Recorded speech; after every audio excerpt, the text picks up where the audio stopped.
Please be advised that everything in my video is purely for entertainment purposes. These are purely my thoughts and opinions and are subjective. I must advise you, please do your own research. All media used was found on the public domain and are fair use and fair dealings. Hi YouTube, welcome back to my channel. I hope you're all having a wonderful weekend. Anyway, I'm going to crack on. I'll be talking about Archie Harrison Mountbatten. As you all know, Archie was born on the 6th of May and it was a lovely day. Everyone was excited at the news of his arrival. It was not clear as to what time he was actually born. People were still extremely excited and they were still kind of in love with Harry and Meghan at this point. His birth did give rise to loads and loads of controversy surrounding the couple. Well, the palace released statements saying that Meghan and Harry wanted to do things their way. Meghan was not prepared to stand on the steps like Kate and Princess Diana had. She was going to do things differently, and it all became about this very modern way of doing things. It's too much to put her through after giving birth, or any woman through after giving birth, standing on steps and introducing the baby to the world. No, she was going to do it differently, and she had made it perfectly clear to the British people that she was not going to follow tradition, that her and Harry would be doing things differently. Harry made it clear and she also did as well. So that was where we was at with regards to that. When we finally did get to see him, we didn't really get to see his face properly. He was kind of swaddled in a blanket. They came out, introduced him to the world. The media was there, photographs were taken, and then the Queen got to meet her great-grandson, along with Meghan's mother. And to everyone's dismay, Thomas Markle was yet again wheeled out. He was on television saying he'd like to meet his grandson, along with Meghan's sister Samantha Markle. She also chimed in saying that, you know, it's not fair on their dad, and it would be nice if Meghan could at least kind of try and heal a rift now that there's a new baby within the family. None of which was taken in by the couple. They were not interested at all, and the media kind of watched and the public watched and were horrified, and people began to form and develop this opinion about Meghan Markle, and it just became this kind of like torrid of kind of like detest for her, really. Here she is, a mother with a baby, her father who had recovered from a heart attack, who was unable to attend the wedding because of it, pleading that he see and meet his grandson, all of which was denied. Nothing really released from the royal palace, and it was all kind of stum, and it was all a bit weird, really. And the British taxpayer was kind of watching, and it was all just very strange. And then it came to light that Meghan and Harry would not receive the kind of title which they desired for their son Archie.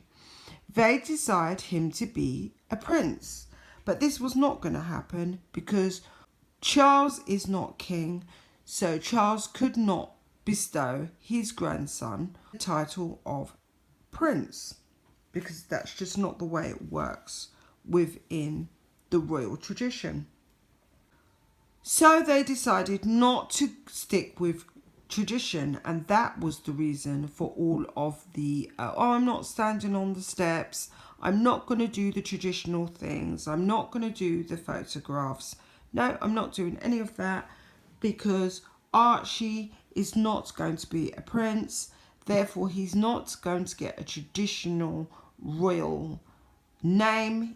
We're going to call him what we want, so they decided to call him Archie. He is an absolutely gorgeous baby, but this is not what I'm discussing. I'm just going to be talking about their obvious disdain at the royal family and where some of this disdain comes from. So, Archie was offered a title which they did actually just reject, which is the Earl of Dumbarton, which is a good, strong title for a royal baby to have. But they didn't want that.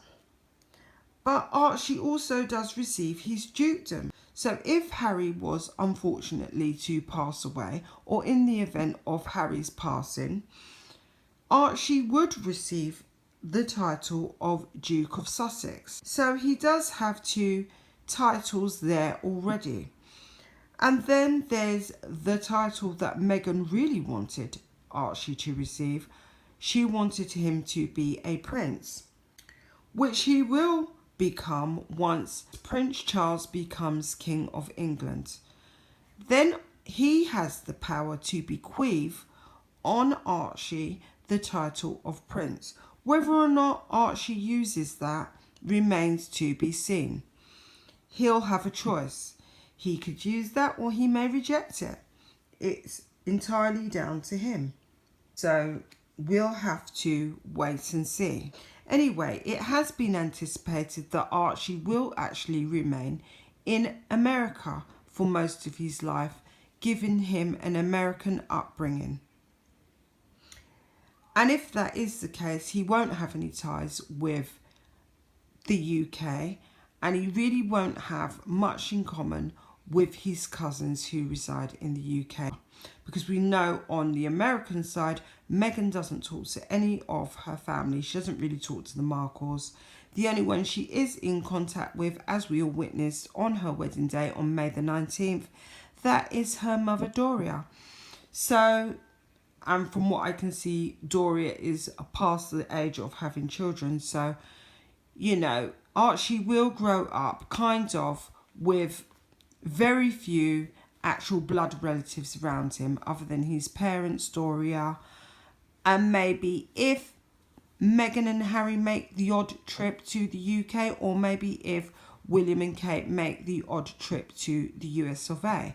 But considering their relationship appears to be fractured, the last time the Fab Four were seen together, it did appear to be extremely frosty. There was no real interaction between William and Catherine, Meghan and Harry, and Harry looked extremely angry, so there didn't appear to be much of connection going on there. I want to talk more in depth about the safety and security right now. There appears to be a safety and security issue, as rumours and reports have been coming out and leaked out, whether this be alleged or not, but I have read some reports and rumours have been coming out that Meghan and Harry are terrified at the moment with regards to drones and the paparazzi getting pictures of them. They also fear for terrorist attack. They are now allegedly claiming that they are being followed in unmarked cars, and it's all gone very, very weird. It's kind of like the Twilight Zone. And these two are acting like fugitives. Royal fugitives that are literally just on the run. So they've made these allegations. They have been calling up the Los Angeles Police Department and making these reports because they really are in fear for Archie's life. They're claiming that they're being followed in unmarked cars. Allegedly, Meghan's putting sheets up at the window, restricting sunlight from coming in. It's all getting a bit weird. And you really just wonder about the safety and, you know, the comfort of this little boy, Archie, and what kind of life he's actually going to have. They've stated that they want to give Archie a private life and they want him to be raised as a private citizen, and they don't want him to have the burdens of the royal family, have the restrictions that the royal family have. So they've taken him away from all of that, and they've got this kind of really strange, bizarre, chaotic lifestyle. They're living in an extremely high profile mansion. Everybody knows where they are. Anyone knows where they are. They're residing in Beverly Hills. They're not in an understated, private, gated community, you know, or in an apartment that has a concierge service and paying a little extra. They are saying that they will get extra security within the mansion, because apparently the mansion comes with its own security, but they're saying they will get this extra security within the mansion itself, and that they're going to pay for it themselves. Now, I know that they've had some profits from the sale of the book Finding Freedom, because you know that they released that. So you were able to buy it. You can pre-order buy this book before it's actually published and released and put out there. So people have pre-ordered it, so they have some funds. And Harry does have his trust that he receives from his mother. And there's the Duchy of Cornwall, and then there is the British taxpayer. So we ourselves literally are paying for their security, but apparently they've got more money to really crank up the security, and they're going to pay for it themselves. The thing that I find astounding is they claim that paps are all over them, yet no pictures have been released of them whatsoever. So that's the state of play. And then on the other hand, contrast to that, you have Catherine and William raising their 3 children in the UK in security, just getting on with it. It's just never ending with this couple. The taxpayer are paying a large chunk of their security, which we are well aware of. On the backdrop of this, there's a riot raging right now, a race riot raging right now in the United States, which was ebbing closer to LA than ever. And the LA Police Department have got enough to worry about without worrying about 2 conceited, self-indulgent royals who are completely, as far as I'm concerned, delusional. So there you have it, guys. That's my thoughts and opinions on Harry and Meghan. And I think they're completely delusional. That's my personal opinion. Harry does not look like he's in great shape at the moment.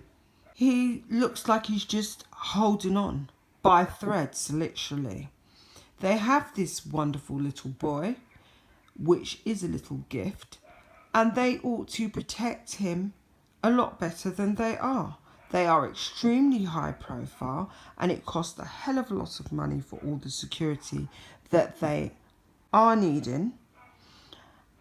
And I'm not sure whether they have the budget to provide that for themselves or their son, considering Meghan loves lavish gifts and has and wants a lavish lifestyle. Anyway, guys, what do you think? Please give me your thoughts and opinions. Please like, comment and subscribe.